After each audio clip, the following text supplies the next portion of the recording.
చరిత్రలోనే ఇద్దరు వీర వనితలు వీర తిలకం దిత్తి సత్తా చాటారు. ఇద్దరు మహిళా ఆర్మీ అధికారులు ఆపరేషన్ సింధూర్ పై బ్రీఫింగ్ ఇచ్చారు. ఈ దాడి ఎందుకు జరిగింది, ఎలా జరిగిందని పూసగుచ్చినట్టు ప్రపంచానికి చాటి చెప్పారు. ఈ ఇద్దరు మహిళలు మామూలోళ్ళు కాదు. వాళ్ళ ట్రాక్ రికార్డ్ చూస్తే ఎవరైనా అవాక్ అవ్వాల్సిందే.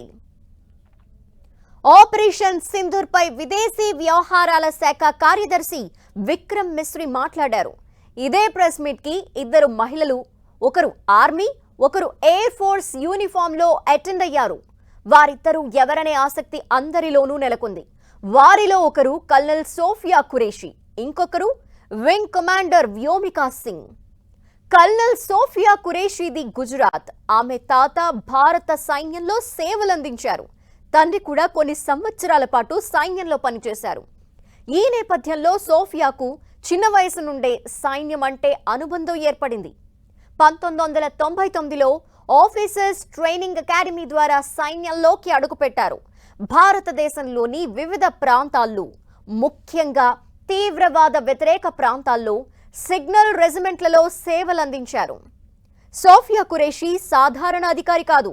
ఆమె భారత సైన్యంలో సిగ్నల్స్ కార్ప్స్ లో కల్నల్ ర్యాంక్ లో ఉన్నారు. 2016 మార్చిలో ఆమె ఎక్సైజ్ ఫోర్స్ 18లో సైన్య బృందాన్ని నడిపిన మొదటి మహిళా అధికారిగా చరిత్ర సృష్టించారు. ఈ విన్యాసం భారతదేశం ఆతిథ్యమిచ్చిన అతిపెద్ద విదేశీ సైనిక విన్యాసంగా పరిగణించబడుతుంది. ఈ కార్యక్రమంలో ఏషియన్ సభ్య దేశాలతో పాటు భారతదేశం, Japan, China, Russia, United states, Korea, New Zealand, Australia వంటి దేశాలు పాల్గొన్నాయి. ఈ విన్యాసంలో 18 బృందాలు పాల్గొన్నాయి.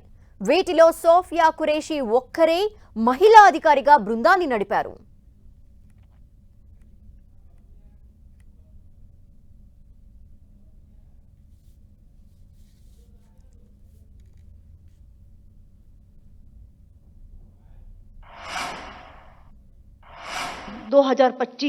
की रात 1:05 से 1:30 बजे के बीच भारतीय सशस्त्र बलों द्वारा अंजाम दिए गए ऑपरेशन सिंदूर के बारे में जानकारी देंगे।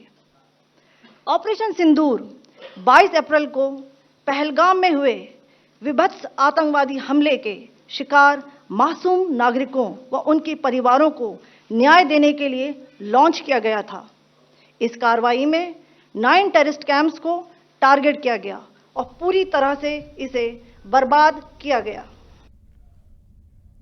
ఇటు wing commander Vyomika Singh air force లో పనిచేస్తున్నారు. యుద్ధ హెలికాప్టర్లు నడపడంలో ఆమె ఎక్స్పర్ట్. 2500 గంటలకు పైగా యుద్ధ విమానం నడిపిన అనుభవం ఆమె సొంతం.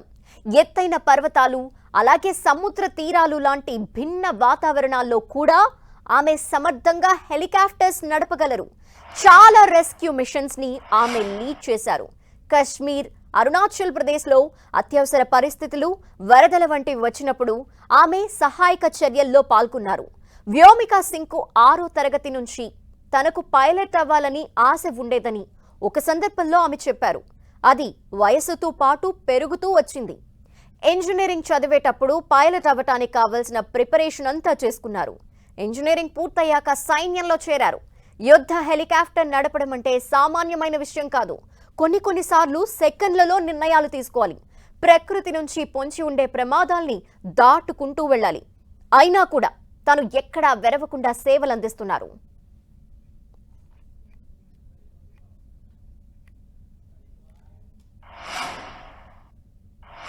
Over the last 3 decades, Pakistan has systematically built terror infrastructure. It is a complex web of recruitment and indoctrination centers, training areas for initial and refresher courses, and launch pads for handlers. These camps are located both in Pakistan as well as Pakistan-occupied Jammu and Kashmir areas.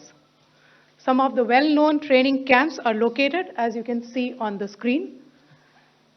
They are distributed from Savai Nala in the north, counting to approximately 21, ending at Bhagalpur to the south.